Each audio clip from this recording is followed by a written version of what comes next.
desert sands of Karbala in Iraq. Imam Hussein, grandson of the Prophet Muhammad, peace be upon him and his holy family, was brutally martyred by an army of 30,000, along with 72 of his family and companions, including his 6-month-old child.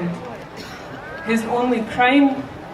To stand against tyranny and oppression being inflicted on the people by the ruler of his time.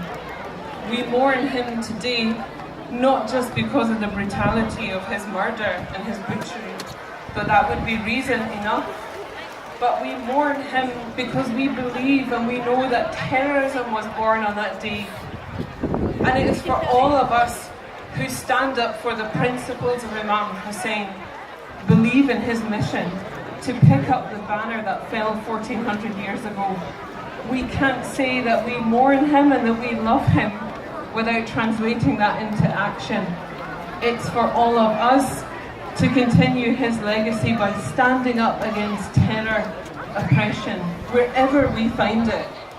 It's for us to uphold the principles that he's lost his life for, spilled his blood for principles like freedom, equality, justice, dignity, not for Muslims but for all of humanity. His blessed family and companions gave everything they had, not because they wanted to die, but because they were willing to sacrifice their every breath and drop of blood, even if that meant that they had to die.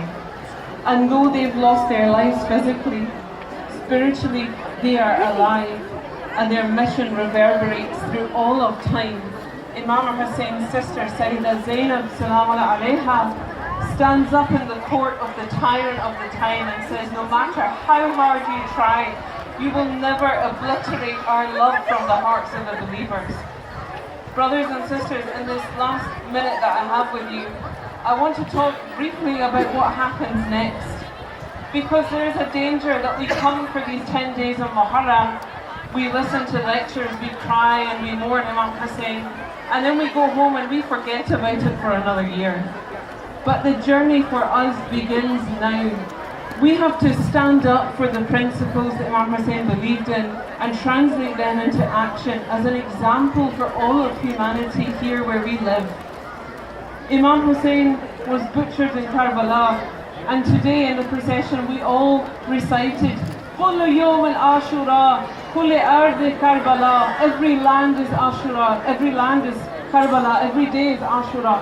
If we say that with our tongues, we have to translate that into action. And today in Iraq and Syria, in the land of Karbala, what do we see? People being butchered as Imam Hussein was butchered in the name of Islam.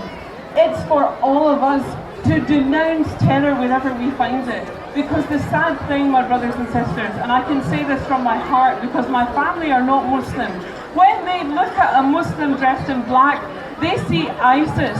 And it's for you and I to denounce terror. Islam has no connection with terror, and we have to call it out so that humanity understands that Islam means the freedom that Imam Hussein died for. It means the humanity, the peace, and the dignity that he gave his life for. But not only that, we don't have to look overseas. We can look here at home. Anytime we see somebody using a food bank, facing poverty, that's a form of those oppression that we have to stand up against. Anytime we see orphan children in our community, people who are homeless, children who are needing foster care, political oppression going on, we have to be instruments to speak out against it. We don't have to change the world, but we have to do what is within our capacity to do, as all of the family and companions of Imam Hussein alayhi salam did. And finally, my brothers and sisters, I want to say that it is imperative in our events, in our majalis, in our commemorations, that we use English. Because the mainstream need to understand Imam Hussein was not Shia. He didn't give his life for Muslims, but for all of humanity.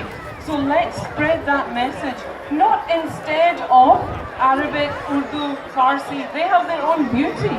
But English needs to be paramount to educate people and to unite this community. And finally, let us on this day as well as shedding our tears, our matam, our azah, giving of niyaz, let us reaffirm our bay'ah, our commitment to Imam Hussein alayhi salam, to spread his message in all of our words and our actions and our deeds. Please, my dear sisters, also remember, as these 10 days draw to a close, the Ashra Zainabiyya begins. It's for the sisters now, for Sayyidah Zainab to pick up the banner and bring this institution of Majalis that we remember today. So my sisters have a greater responsibility. May Imam Hussein accept your du'as, your azadari, all of your tears in this days, and may he make us a community worthy of calling ourselves Hussein. Salawat ala Muhammad. اللهم صل على محمد وآل محمد. A big thank you to Sister Roshni Hassanzada for that lovely speech. Can I ask everyone to recite a salawat for her? For a loud salawat for them that she's محمد وآل محمد.